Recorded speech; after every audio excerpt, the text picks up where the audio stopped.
Yes. Right, I'm going to call the meeting to order.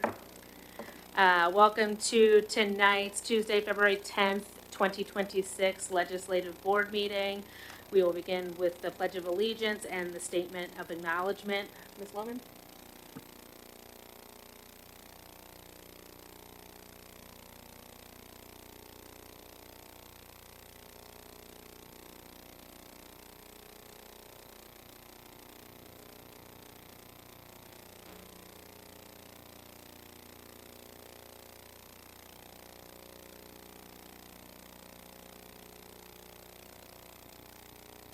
We begin this meeting with acknowledgement of and honor for the many legacies that have impacted our community, particularly those buried over time.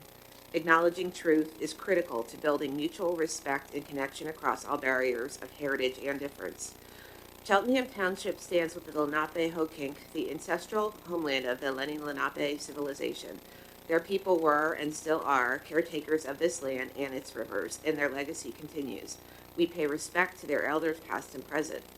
Our community owes its existence and vitality to generations from around the world who contributed their hopes, dreams, and energy to make the history that led to this moment. Some were brought here against their will, some were drawn to leave their distant homes in the hope of a better life, and some have lived on this land for more generations than can be counted. Please take a moment to consider the many legacies of violence, displacement, migration, and settlement that bring us together. As a school district committed to fostering intellectual curiosity and discourse in service of social justice, join us in uncovering such truths. Thank you, Ms. Loman. Ms. Hatcher, could you take the roll call, please? Good evening. Ms. Blitzstein? Present. Mr. Charles Burdell Williams? Present. Mr. Zachary X?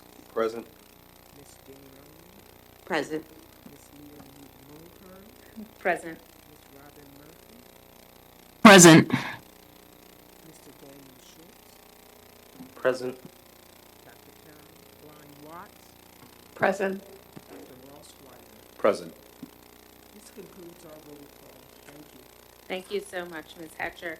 We will now have public comment on agenda items only, and as a reminder that Cheltenham residents, taxpayers, and school district employees are permitted to speak on agenda items at this time, and speakers' comments will be limited to 3 minutes or less. If you're in the room, you may come to the podium, and you will be recognized. If you are listening via Zoom, you can raise your hand, and you will be recognized that way.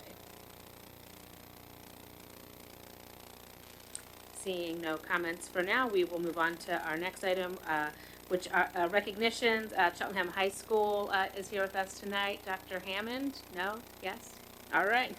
You're up. Got to finish a little snack.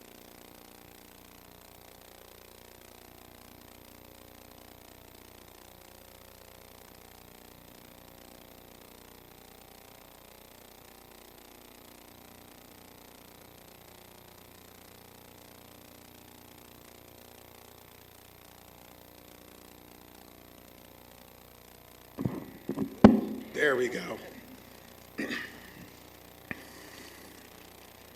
So I put together a little presentation for you guys just to give some highlights of what's going on at the high school. You can go to the next slide. Because we're meeting tonight, I thought it would be appropriate to share with you guys that our boys basketball team is playing right now at the Suburban 1 League Championship game against Upper Dublin at Ben Salem. So good luck to them. Thank you. And our unified bocce team made their first playoff appearance in 4 years. They played today against PW, and as I was walking in, the team called me, and Philip Cohen said, Dr. Hammond, the kids wanted me to call and tell you they won, and they are now third place. They got third place in the league, and they will be advancing to the regional tournament. So they are ecstatic right now. Our debate club, hosted by Dr. Warren, sent 21 kids to the Model UN conference. And not only was our school awarded the outstanding delegation, but 4 of our students also won individual awards. Samir Kennerly, Lucas Nago, Camilla Gulera, and Tina Ramberg Michael.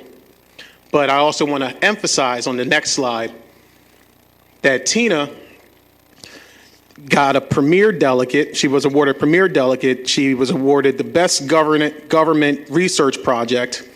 And out of the 1,500 students, less than 2% were named a CONA delegate. And she also got that honor. Our students are also thriving while over there at Eastern. In the most recent Skills USA district competition, 16 of our students earned an award. And to emphasize on this, the 6 first place winners that we have here also are going on to the state tournament, the state competition.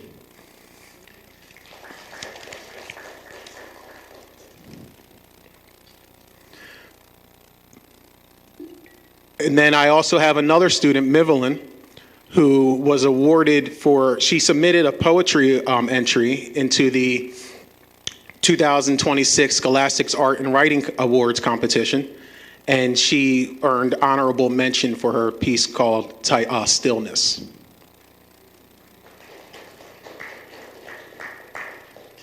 Isabella Arman earned 7th chair in the PMEA District 12 choir, which is not an easy feat.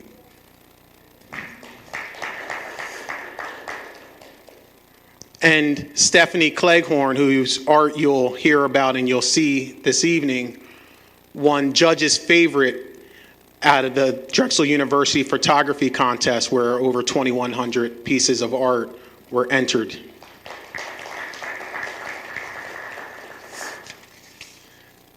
And thank you, board, because you guys approved us running the data literacy course, which teaches data science.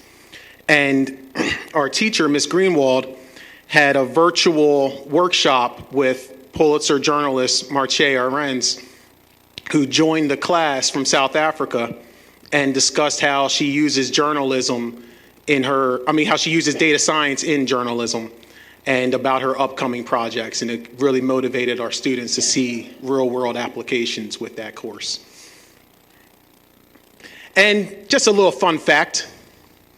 Did you know that our library has the deepest research database of any public high school in the state of PA? I did not know that. And so that's why I wanted to add that, because it's always good to know the great things that are going on here in Cheltenham. So now just talking about some academic updates as well versus our individuals. So in 23-24, I was not the principal. I was just an assistant. And when we looked at honor roll in 23-24, 42% of our students earned honor roll in the first marking period, and then 38% in the second. Last year, I started as interim. Those numbers changed to 47% in the first marking period and 43.5% in the second, where even though we made some growth, I was still a little disappointed because of that drop from first marking period to second marking period. But it is understandable where the majority of your content is taught in that second half of the course. However, this year, we had 49% in the first marking period, and it jumped to 53% in the second marking period. So still climbing. And in same breath, our freshman academy, go back one.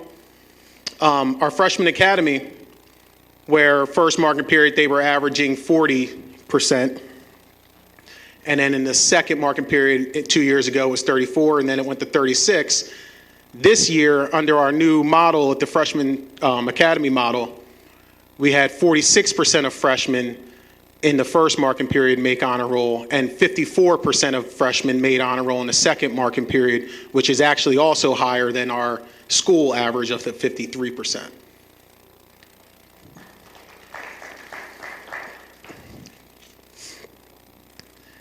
Our AP courses. In 24-25 school year, we had 642 enrollments in an AP class. And I had to word it that way because it's not students, it's enrollments. A student could be taking 4 or 5 AP classes at a time. But we had 642 AP enrollments. At the end of this first marking period, we had 715, so that increased by about 10%. So our students are still pushing themselves to take challenging courses. I emphasize that because last year we had a lot of good results where 349 students, which was the highest in the last 5 years, took an AP exam. And then we had 581 AP exams administered, which was also the highest in the last 5 years. We had the highest number of AP students getting a 3 or better in the last 5 years at 257. And we had the highest percentage of students getting a 3 or better in the last 5 years of 73.64%. I mention that because as of right now, even though we have the AP exams coming up in May, we already have increased to 351 students registered to take an exam, and 591 exams have been requested to be purchased. So I'm anticipating some good things, and I believe also those numbers would be even higher. However, we have a strong emphasis on our dual enrollment program. And so two years ago, the 23-24 school year, only 22 students were set up for dual enrollment. Last year that went to 37, and this year we're sitting at 99 students enrolled in dual enrollment courses.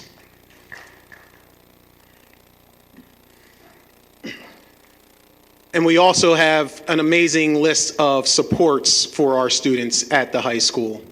We have a mental health and wellness counselor who's also providing anxiety and stress management group for students, as well as an executive functioning group for our students.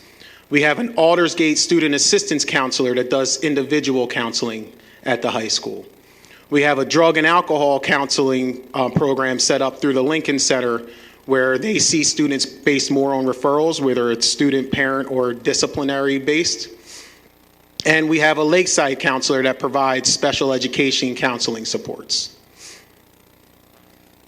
We also have a male mentoring group that is facilitated by Chris Pender and his organization of Families and Communities on the Move. They are working currently with about approximately 16 students. And we have a female mentoring group that is called Girls Circle. Naja Ruiz is the facilitator in her organization, Pathfinders LLC. And they are wrapping up their first cohort of 11 students, and they're about to come into a second cohort of students.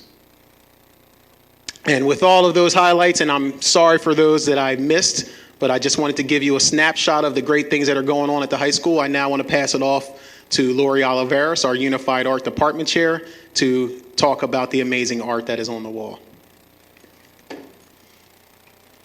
Hi, I'm here to share the wonderful display of art that we just hung up a couple days ago. I'm Lori Oliveris. I teach the AP photo and digital photography, which you'll see on the back panel wall. Many of the images that are featured are from, we took 75, 80 students to New York to go see art, architecture, Little Island, the Oculus, the 9/11 Memorial. We went to a bunch of different places. We're also taking about 80 students. We're just preparing our trip packet. We're going to go to DC to see cherry blossoms and museums and monuments this spring in April. So that's our next upcoming trip, which is AP 3D art, the Sewing and Fashion 2, our AP drawing, AP 3D, and AP photography program will be going. So we have a broad range of students going. We'll see a wide variety of different artworks.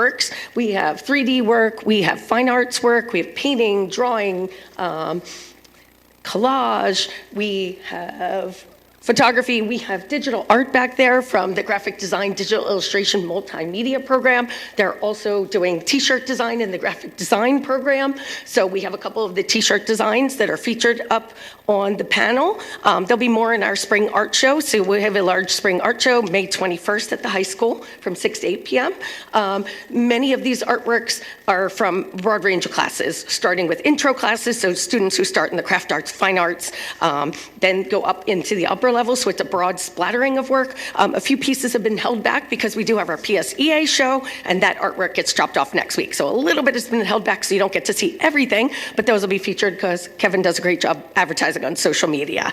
The teachers that are involved in our exhibit was me. My husband, Michael Oliveras, teaches AP art. We have Marav Nesvisky, who does all our 3D art.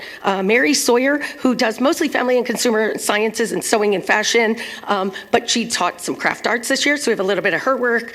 Stephanie Jackson, who does all our digital design work, and she does most of the stuff back there.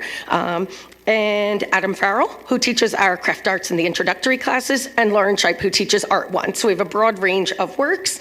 We're looking forward to submitting our works to PSEA, which is our nice juried art competition. We initially jury at the high school as a group, and then it is juried for different prizes in different categories. We also have one award winner, which is Stephanie Cleghorn, who submitted work to the Drexel show. I went and saw the show on Sunday at Drexel, and they only hung up the judge's choice and all the award winners. So it was 33 artworks at the Urban Center in Philly, so it was very nice. Her artwork, The Light Bulb, is at the bottom on our AP panel back there. And we also had 22 students submit work for the Woodmere Art Gallery for the Kids Care exhibit. And then the artworks were donated to children who are sick and homebound and suffering from different illnesses. It was arrived with, it was like the gift that went along with a gift that was delivered to them at the hospital or at their home, since they're not well. So 22 of our kids donated to give their artwork away. So that was a nice thing. And thank you. Take a look at all the artwork.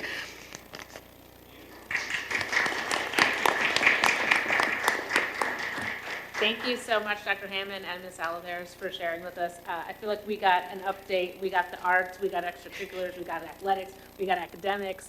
I don't know how you could see that slideshow, hear that presentation, and not see what wonderful things are happening at our high school each and every day. So thank you to both of you for being here tonight, and to all of our staff that work hard every day for our students at the high school. Thank you. And Ms. Oliveras and team, I just wanted to thank you for the flexibility. We weren't sure if we were going to actually be in here as we just came back recently, and the flexibility you exhibited to come in here on a Friday and get all of this up. Wanted to acknowledge that, and also your presence tonight. And Dr. Hammond, thank you, sir. And you guys are excused. You should try to get up to Ben Salem. I'm going to call Mr. White and see if he made it. And thank you for your time this evening. Greatly appreciate it. Thank you. We will now move on to a more of a boring agenda item, but still very important to me, to approve our minutes from last month. So if I could have a motion to approve the January 13th minutes. So moved, Zachary. Excitedly seconded. Thank you, Mr. Schultz. Appreciate it. Any comments or questions on the minutes? All those in favor, say aye. Aye. Aye. Any opposed? All right, the motion carries. Thank you so much. We will now hear from one of our high school students. Ms. Stryker will come with the student council report.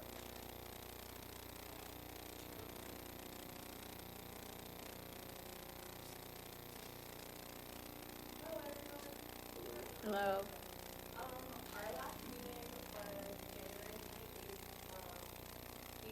About further discussion. Okay, now it's working. My name is Elizabeth Stryker. I represent Student Council. Our last meeting was January 28th. We talked about further discussion planning for Mr. Cheltenham, which we're bringing back this year, and our Magnolia Mixer, which should happen later in March. Blue and Gold Night is to be held March 6th, but we do have a prep rally on Thursday, February 12th. This year the themes are NFL versus NBA, so that's really fun because half the school is like divided. It's just a good time. The freshman dance is April 11th. Tickets are on sale now on the website. And like, it would be remiss for me not to mention that this weekend is a huge weekend for band programs. At Cheltenham High School this week, on Friday, February 13th, there's a jazz band competition.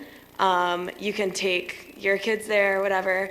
But it's really cool because you get to see like our jazz band perform and different high schools from across the district, which is really cool. And that's being held from 6:30 to 10 o'clock. And it's really cool to see like band. On that Saturday, February 14th, which is this week, there will be percussion and color guard competitions throughout the whole day. You can get tickets for $15 for adults and $10 for kids. At the very end, the Panther Guard, which I'm in, will be performing at 8:59 p.m. So feel free to stop by and like see what it's all about. It's really cool. Concessions will be sold. It's a good time all around. So I definitely encourage all of you guys to make the commute to the high school on Saturday. I know it's late, but it'll be worth it. Yeah, I conclude my statement. Thank you. Thank you so much, Ms. Stryker. All right, next is our solicitor's report, Mr. Diazio. Thank you, Ms. Mulhern. The board has not met in executive session since last month's board meeting, so there is nothing to announce. Thank you. Thank you. Superintendent's report, Dr. Scriven. So good evening to our board of directors and our community at large. I want to start out by acknowledging that this is the month of February, and there's a lot of great activities that are happening to honor our Black History Month in Cheltenham School District. These are just a couple of artifacts. I'm not going to play the video, which is honoring some of the activities happening at Wyncote Elementary. Principal Teller, as always, we thank you for being present, sir, and for your leadership. Activities at the middle school. We have one of our students, which I know Mr. Charles Bedell Williams can appreciate, but also the board as a whole, who was recognized at Eastern Center for Arts and Technology. We have a component that is kind of led by the Office of Communications and Mr. Kaufman and his team, where students are a part of our Black History or our Black Student Union, are asked different questions and are able to kind of create a flashcard which represents themselves and items that resonate specifically to them as it relates to Black History Month. There's a series of about 12 of these that will be presented as we move through the month, and you will be able to review those on our webpage. This is just kind of the flyer acknowledging our Thursday, February 26th collaborative that we have. It's pretty dynamic. All the elementaries, middle, and high school come together up at the auditorium.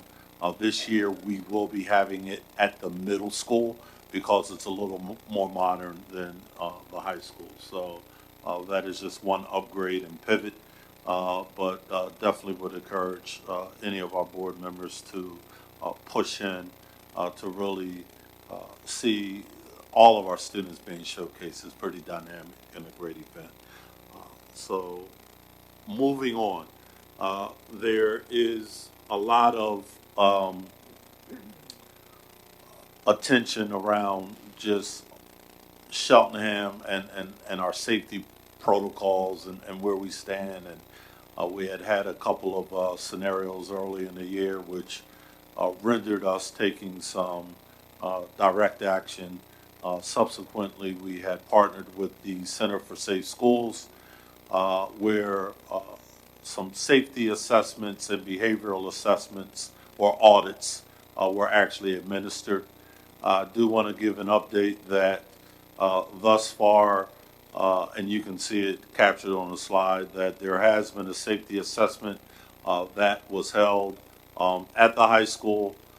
There's been a behavioral assessment that has already been conducted at Cheltenham Elementary. CBK and Cheltenham high schools will hopefully have their behavioral assessment reports due in or completed by the 19th of this month. The Center for Safe Schools is scheduling out the remainder. You can see what has already been scheduled, and what those following assessments look like. Cheltenham High School did have the safety assessment on 12/9. We do have that report in hand, which we need to take a deeper look at. The high school had the behavioral on January 6th. Cedarbrook behavioral audit on 1/7. Cheltenham Elementary, the behavioral audit on 1/8. Glenside Elementary will be having their safety audit on March 10th, and Myers will be having their safety audit on March 12th. We are in the process of working with the Center for Safe Schools to schedule the safety audit for Cheltenham Elementary, Wyncote Elementary, Cedarbrook East, and also Cedarbrook Middle School. So I will keep these as a running update for all of our legislative meetings moving forward.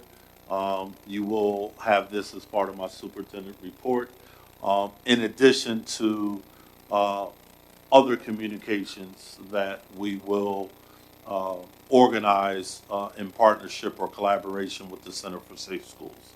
So just wanted to bring that to the community just as a snapshot of where that work currently lies. You can go to the next slide, please. As you are aware, and it should be reflected on our consent agenda, that we are partnering with a consultant from one of our IUs on the reconfiguration of our strategic plan. We are in the third year of implementation, and the work starting in March, really through August, will be around the development of a new 5-year plan. And I just wanted to kind of high level give you an overview of potentially what that work is going to look like. Here you see the title, From Creation to Cultivation, of our 2026, 2020, 2031 plan. Next slide, please.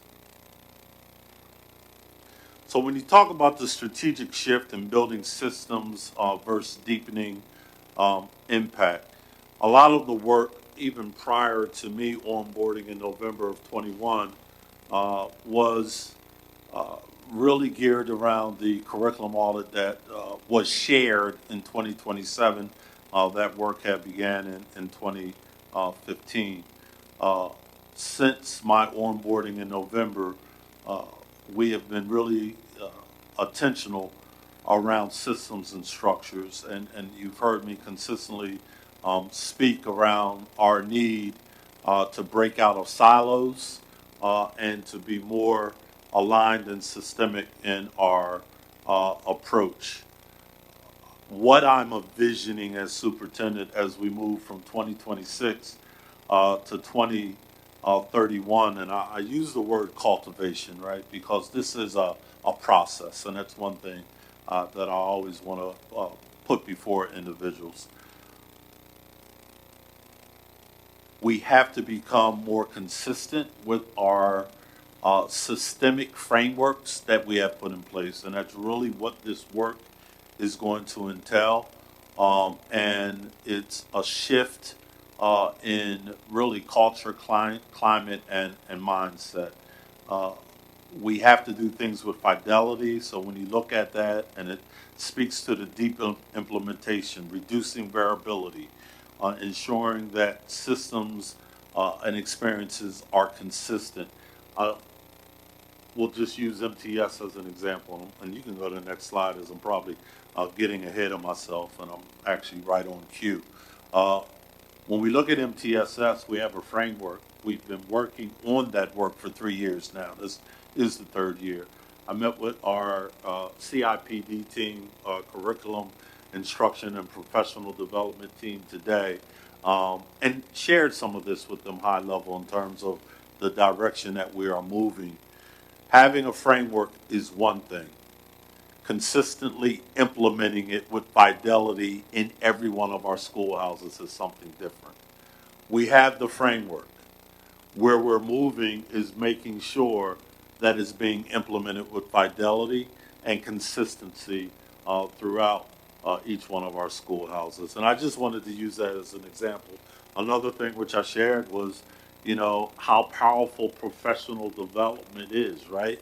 But one of the challenges that you encounter is, I remember as a building administrator, we would do this incredible PD, but then when you went in to see application in the classrooms, that transference of that new material that was just learned was not evident, right? And we want to make sure that the systems, the structures that we're putting in place are evident in everything that we do. We have systems and structures now for the adoption of the high quality instructional materials. We know that we have to adopt new standards under science or stills. Ms. Gurman is not here today, but there's representatives from my Office of Ed team and central office. We really took our time with unpacking the portrait of a graduate and making sure that that community and stakeholder voice was a part of that process. We now have a pretty solid framework of what portrait of a graduate looks like. And Mr. Swigert, who was not able to be here with us this evening, is really leading that work around operations and getting to the point where we can do preventive maintenance and be proactive rather than be in a reactive state. And that's a challenge for us because of the age of so many of our buildings, but somewhere that we are definitely looking at getting. Next slide, please. I laugh just to an extent because I look at the gap, right? And you know, there's an ideal state, and then there is the reality, and that's just what we unpack each and every day. So as I'm looking at this plan, I'm looking at where we currently are. The work is going to be around assessing our current state. We know that right now we have 7 pillars. The question then becomes, do we have to keep all 7 of those pillars? Some of the things that have kind of become our non-negotiables are around instruction, and how do we close the disproportionality that we see in our data amongst our disaggregated student groups. Another part is I have to figure out internally how do we build an aspiring leader pipeline so that we always have a bench and succession planning in piece. And part of that is the continuous building of capacity of our building leaders so that they can build capacity in others. You guys as a district have always been, and I say that in this term because your equity work started before I even onboarded, but it is a core value of mine as well. But really looking at that and making sure that using our perceptual surveys and other multiple data points that there is that sense of belonging. There are no disparities as we're working on building out pathways and the programmatic pieces that we have as a district should be a representation of what all students aspire to do, where they can see themselves reflected in our programmatic offerings. And then the operation piece is just really systemically memorializing what our standard operating procedures are. We need to take a look and make sure that we have updated job descriptions for everyone that has a role in this district. As we're looking at those duties and responsibilities, making sure that we have standard operating procedures that align to those duties and responsibilities. Next slide, please. I teed this up because this aligns to equity. It's only one piece. When we talk about diversity, equity, belonging, and inclusion. This was a standalone pillar. I put this pillar here because I want to show my thinking as I'm considering putting out there the recommendation that as we're doing this work, that we go from 7 pillars to 5 pillars. But I put this slide first because this should be the underarching pillar or the underarching priority for every pillar, right? And that should be reflected in our work, in everything that we do, in questions that we ask ourselves, and decisions that we make. Again, as superintendent, I have to bring something to the table. This is not etched in stone. We haven't even gone through the process. So I want to be extremely clear that just as my thinking that I'm putting as we're developing a committee that will be a strategic plan committee that will really be responsible for moving this work. A couple things that I recognize. We have to be more explicit. We're going to make the implicit explicit around the metrics. It's important, right? We have to call out how we're going to measure our growth. And just do a better job at telling our own narrative, right? Rather than others telling that narrative for us. And using that continuously, not just to develop this plan, but also to honor the work of the plan as we're implementing it. Ensuring voices are heard, people not just being present. This is just individuals that I want to be a part of the process. There are current board members that weren't core board members that were a part of the strategic plan first round. I think that it is more than acceptable to have current board members potentially sit in different capacities to have the voice heard. So it's going to be interesting to look at that, but we're going to look at our stakeholder groups, UBG, CAAA, SEEK, our PTOs, our students. We want student representation as well. I will be using my superintendent advisory student group to really get their voice and capture the work. So there's right now proposed starting in March 4 meeting opportunities where we will come together in person for the first meeting and potentially the last meeting. The 2 middle meetings we're considering doing those virtual. There will be working opportunities from us going from a larger strategic plan committee to breaking down and putting individuals in the committees based on pillars once we agree on what we feel those pillars should be. And really looking at, as we're moving through June, RPD Day with principals, really unpacking this. And as we move into August, having a robust plan that we can take from development to implementation. So you guys will have these opportunities. We'll give you snapshots as we move through the work.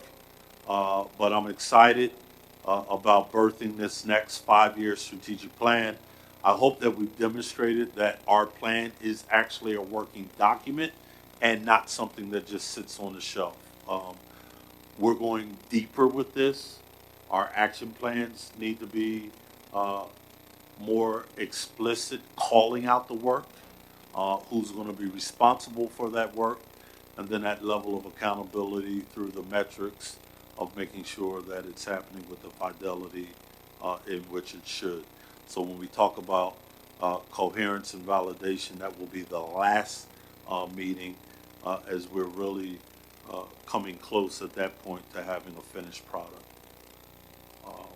These other slides, you guys can look at your leisure, but that brings closure to my report. And this is public data at this point in time. So, Mr. Schultz, no pictures, just cute graphics. Okay.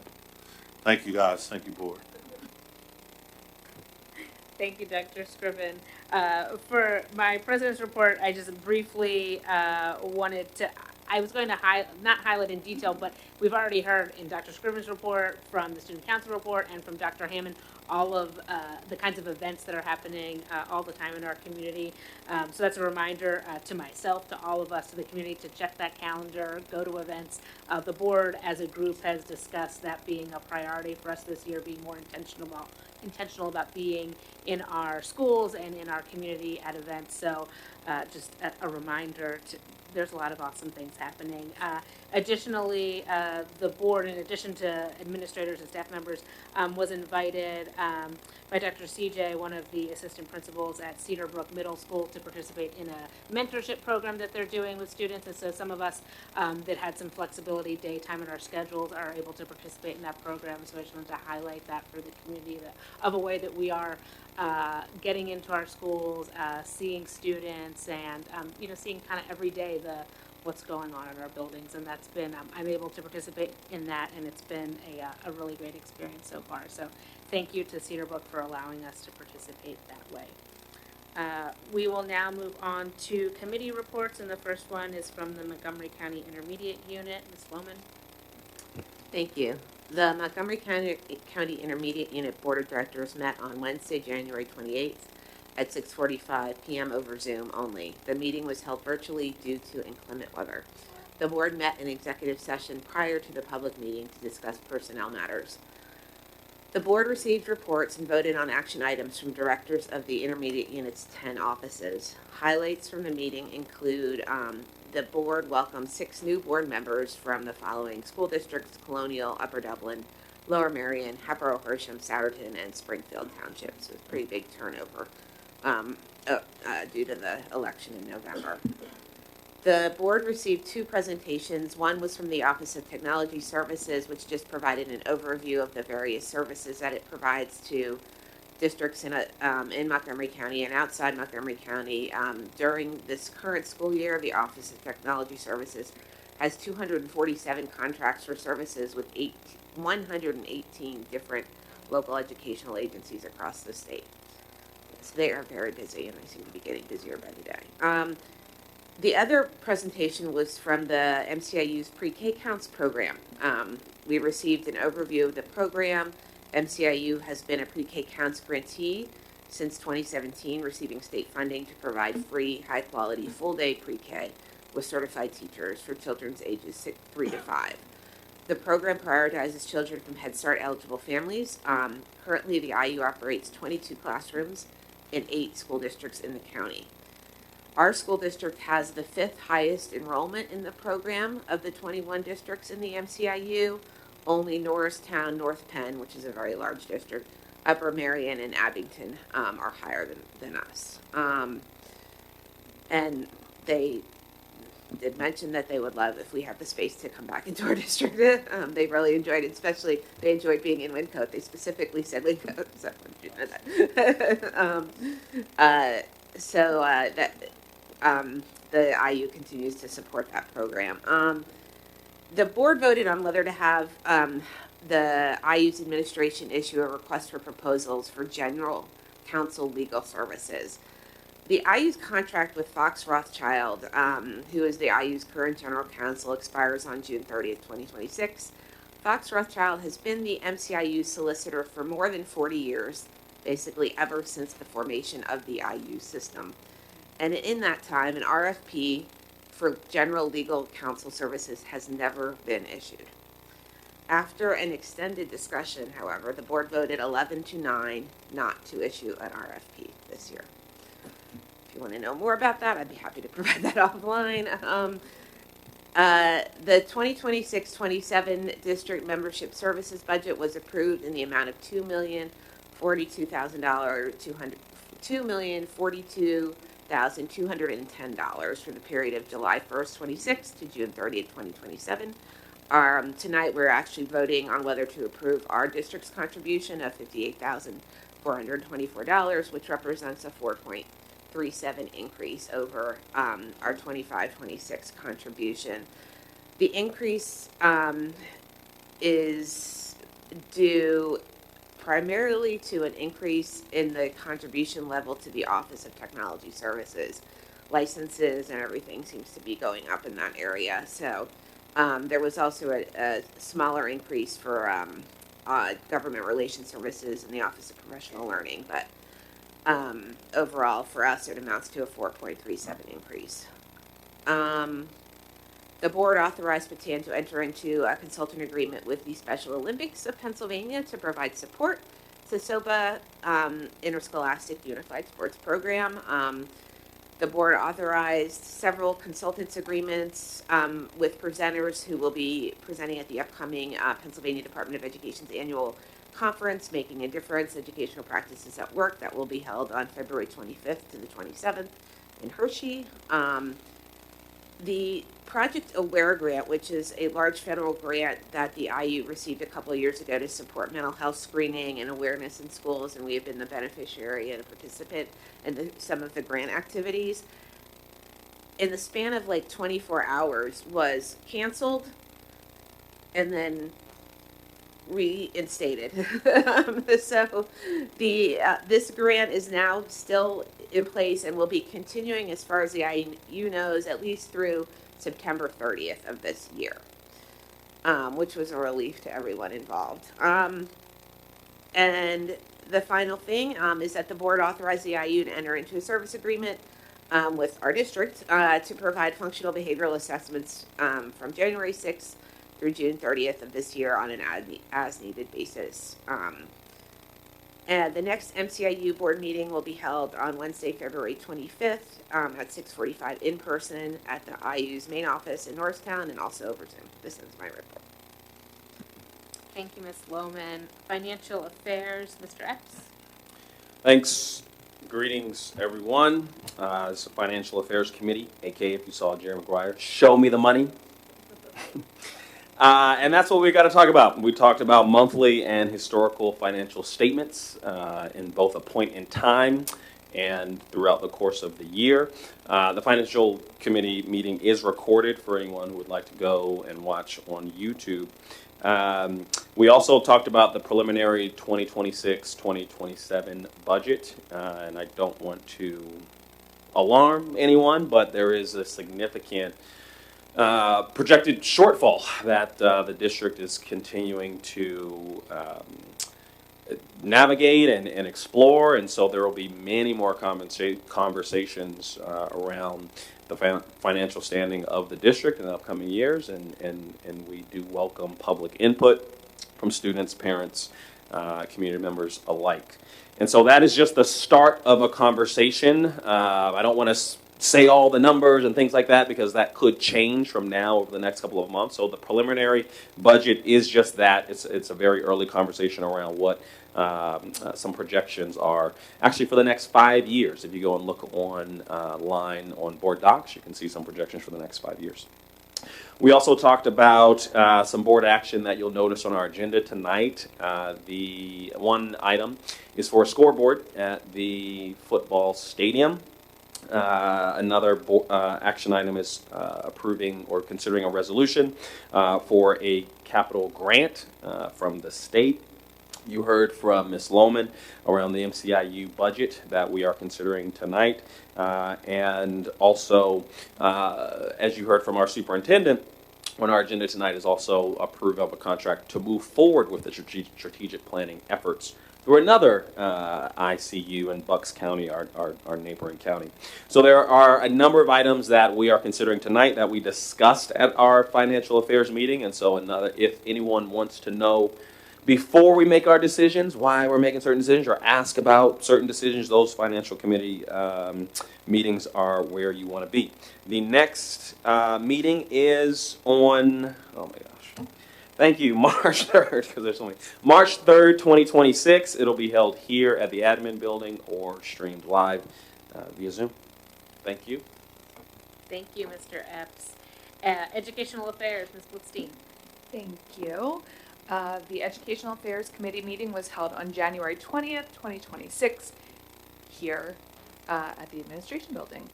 The following agenda items were discussed. We began with a presentation on Algebra 1 placement criteria which is being compressed from 6 criteria currently to 3 as the district attempts to remove barriers to study mathematics. Our supervisor of curriculum and instruction for elementary, Caitlin Ferraro, next walked the board through the process used to identify high-quality instructional texts for English language arts, and the rest of the meeting featured a report on progress on the strategic plan. We heard from administrators who presented completed and future tasks within the plan's 7 pillars.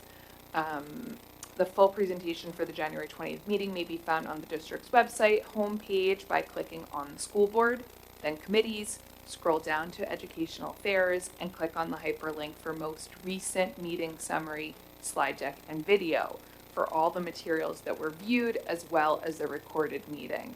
The next educational affairs meeting is a week from tonight, February 17th at 7 p.m. here at the admin building and on Zoom. That concludes my report. Thank you, Ms. Blitzstein. Eastern Center for Arts and Technology, Mr. Burdell Williams.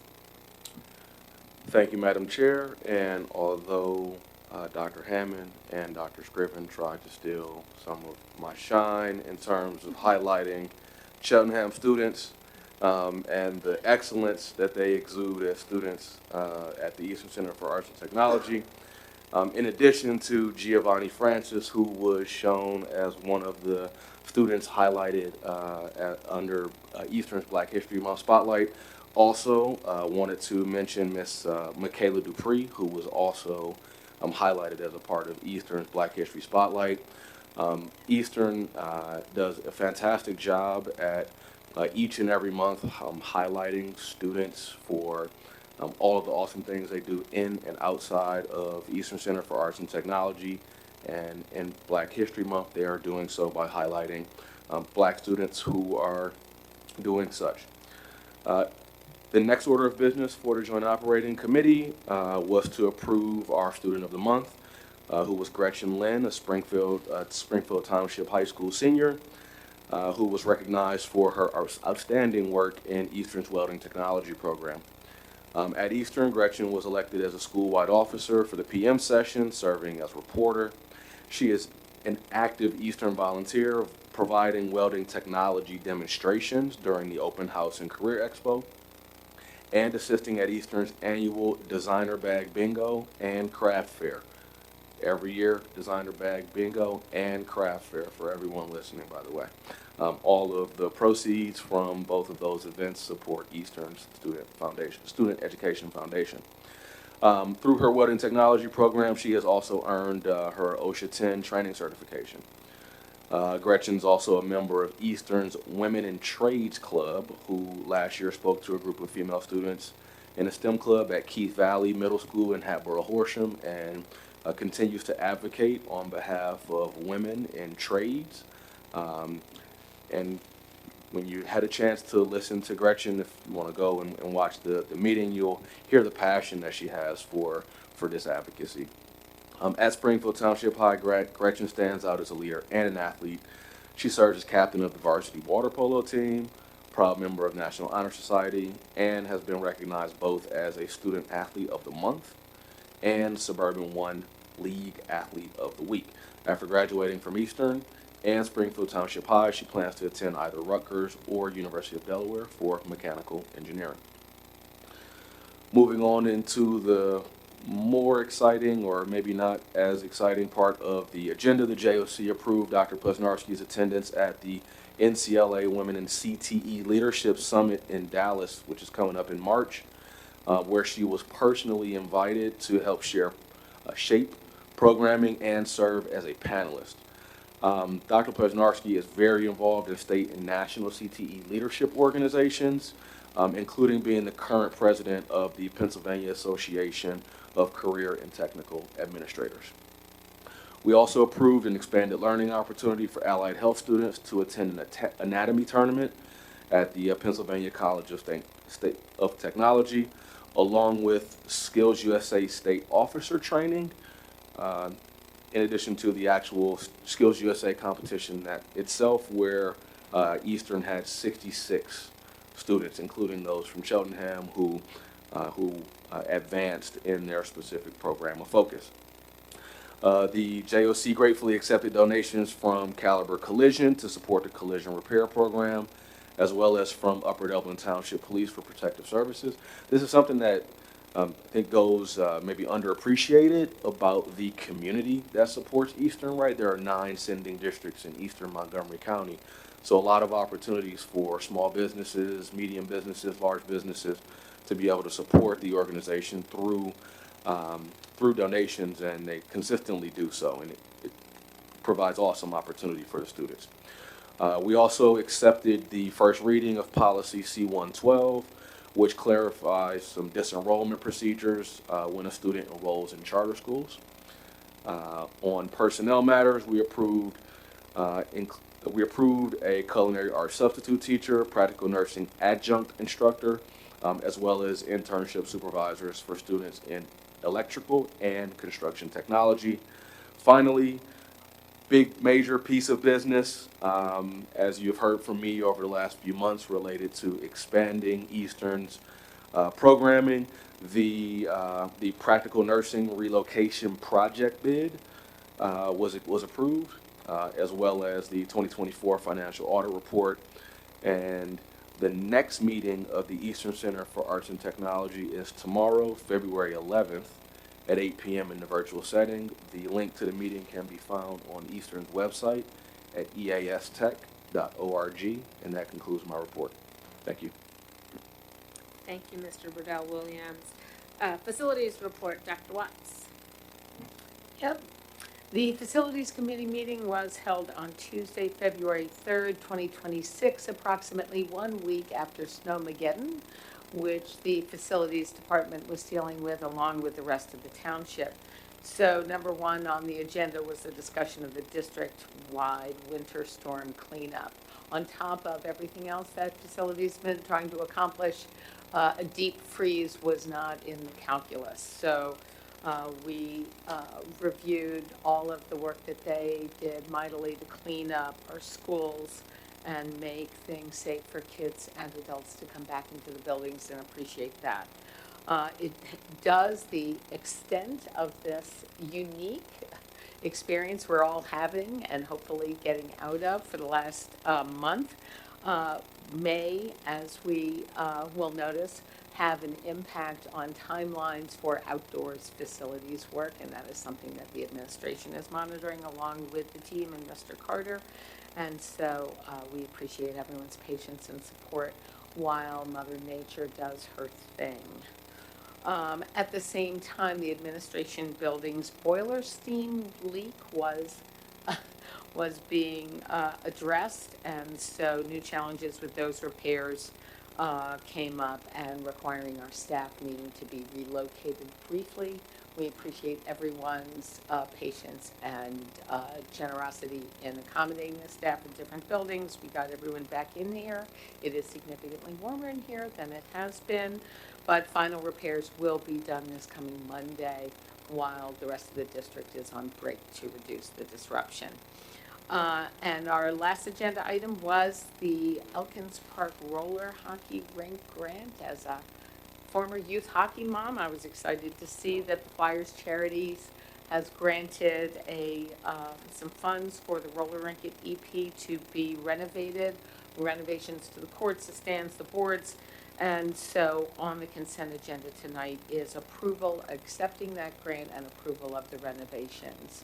One other facilities-related item that Mr. Epps mentioned on the consent agenda is the scoreboard at the football stadium, and the decision was made to replace the existing scoreboard with one that has the same functionalities rather than upgrading with significant new additional cost. And so that'll be on the consent agenda, full presentation on the website. And the next meeting will be held on Tuesday, March 3rd. Good Lord, it's not going that quickly, at 7 p.m. in person and on Zoom. This concludes my report. Thank you, Dr. Watts. And I will be providing the report from the liaison group. The liaison group met via Zoom on February 2nd with representatives from the school district and the township. We discussed traffic calming and walker safety items at Cheltenham Elementary School. We discussed snow removal. It's been a common theme, I think, for a lot of meetings and ways that perhaps the township and the district can work together going forward to work smarter, not harder. We also established a meeting schedule for 2026. Got an update from the township on the Melrose Country Club property and the project there with building new homes. We share stadium project updates, and our next meeting will be March 16th at 8 a.m. via Zoom. And that concludes that report. The next report is the policy. I believe Ms. Murphy is giving us that report. Yes, ma'am. Thank you. The policy committee meeting met on January 27th, 26.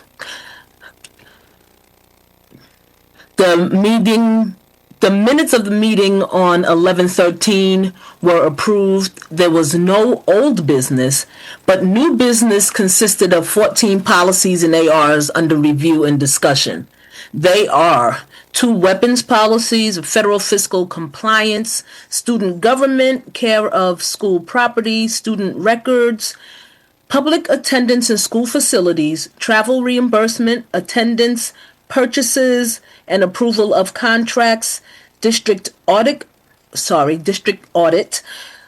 postgraduate students, property records, and disposal of district-owned property. The next policy committee meeting is scheduled for March 24th, 2026, and that ends my report. Thank you, Ms. Murphy. Legislative, Mr. Epps. Thank you, Mrs. Mulhern. Greetings again, everyone. I'm reporting now as a member of the Montgomery County Legislative Committee.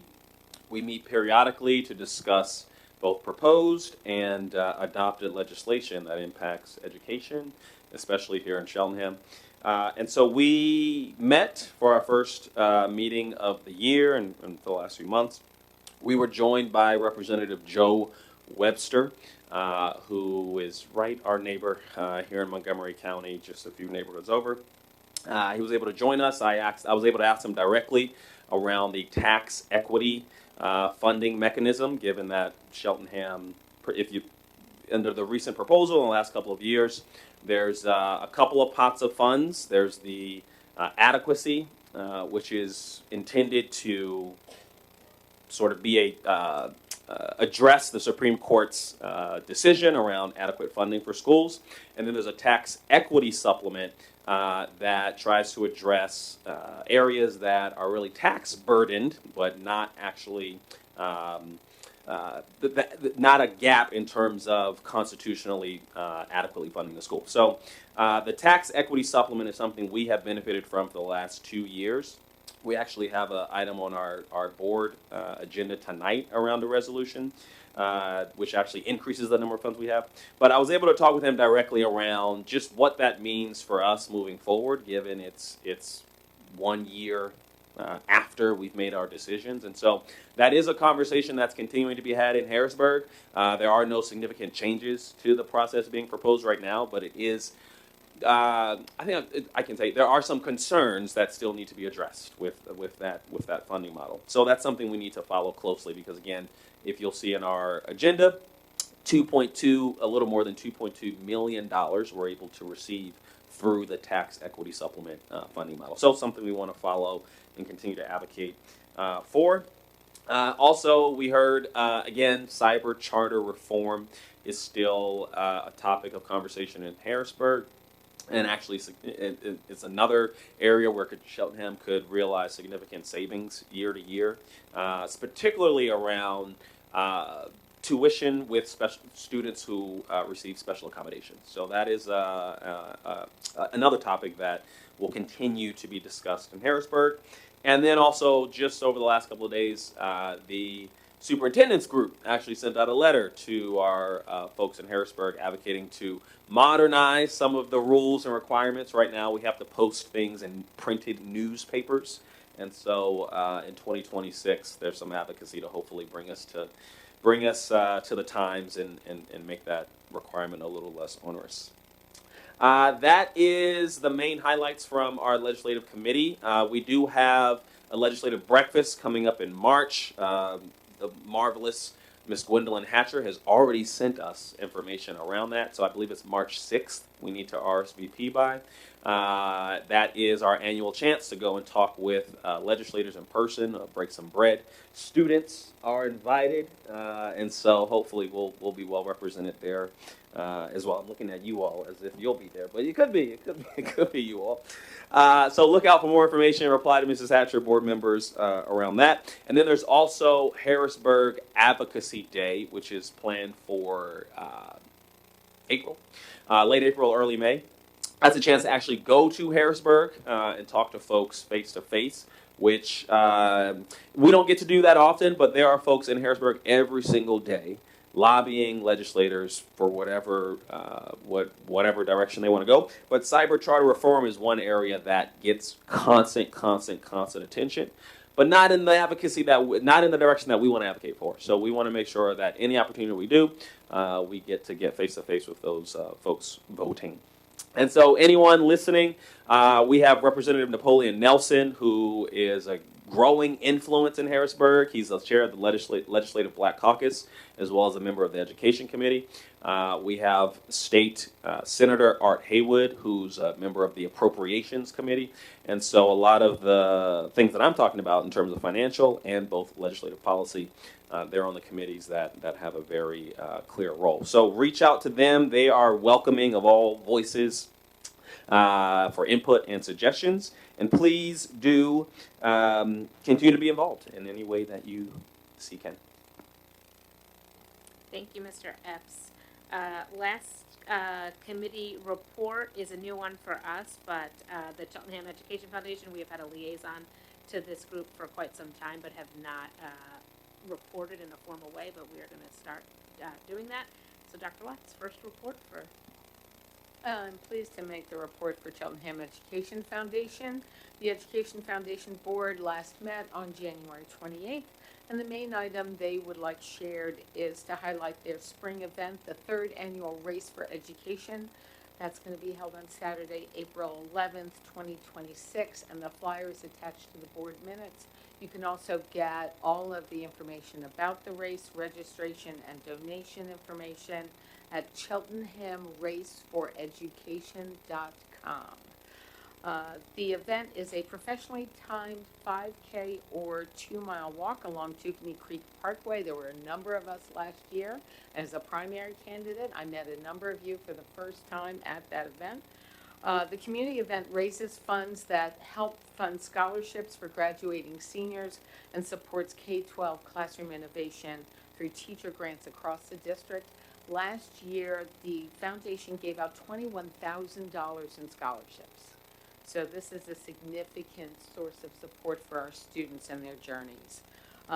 In 2025, we had 300 registrants, and the race made approximately $13,000, up from 260 runners and 9,000 in the first year. So they want to keep building and getting everyone out. The school board has formed a team. Thank you, Vice President Lohman, and set a fundraising goal, and several of us have already registered to run again. I know that Mr. Burdell Williams is seeking to achieve his same strong outcome again, and we look forward to seeing others of you there. Maybe other teams will be formed, having heard about this. So again, cheltenhamraceforeducation.com is where you can get the information. The next board meeting will be held on Wednesday, February 25th. And that ends my report. Thank you, Dr. Watts. Next on the agenda is approval of our agenda items in the consent agenda. Do I have a motion to approve? So moved. Mr. Bell Williams, do I have a second? Second. Dr. Watts got the second. Okay. Any comments? Ms. Flitstein? Yes, thank you so much. I want to highlight a couple of things that I see. One, again, I'd love to shout out to our volunteers who are on our approval list. We've got 15 people here who worked hard to get all of their materials in. It is no easy feat. So we really appreciate that. And I am going to call out my own mother who's on that list. Thank you very much. It takes a village. But I also want to point out that we are sending teachers and administrators to a really wide variety of trainings to meet the needs of our students from K to 12. We have people going to PD around fluency, word recognition training for ESOL teachers, math courses for struggling math students in grades 10 through 12, the PA Tech Education Expo, like just all over the place, and it just makes me really happy. I'm also really excited to see our phys ed and health teachers going to learn about the new health standards that were released in 2024. I know that as a board, as a community member, as a board member, as a parent, health education is very important to me, and I'm really happy to see both the standards slowly catching up to present day, and for our teachers to be trained in how to teach to those standards. So applause for all of that. Thank you. Thank you. Anyone else? Mr. Bedell-Williams? Yeah, thank you. Just two things. One, just not necessarily stealing any words from Mr. Epps, who did express just recognition related to the public school facility improvement grant opportunity. The community may or may not remember, but last year we had a similar grant that helped significantly offset the cost of the partial roof replacement at Cheltenham High School, which was well overdue. That project was executed on time and on budget, and I'm happy that the vast majority of those funds came from this grant award from last year. So excited to be moving forward with this year's application, and hoping that we do get an award, because there are opportunities for us that I would like to be able to take advantage of. And actually, that's the one that I had particularly at this time. Thank you. Thank you. Any other board comment? All right, I will call for a vote then. All those in favor say aye. Aye. Aye. Any opposed? Any abstentions? Thank you. That motion carries. And we will move on to public comment on non-agenda items. Again, any Cheltenham resident, taxpayer, or school district employee is permitted to speak on non-agenda items at this time. Your comments will be limited to 3 minutes or less. If you are in the room, you may come to the podium. If you're listening streaming, you may raise your hand and you will be recognized.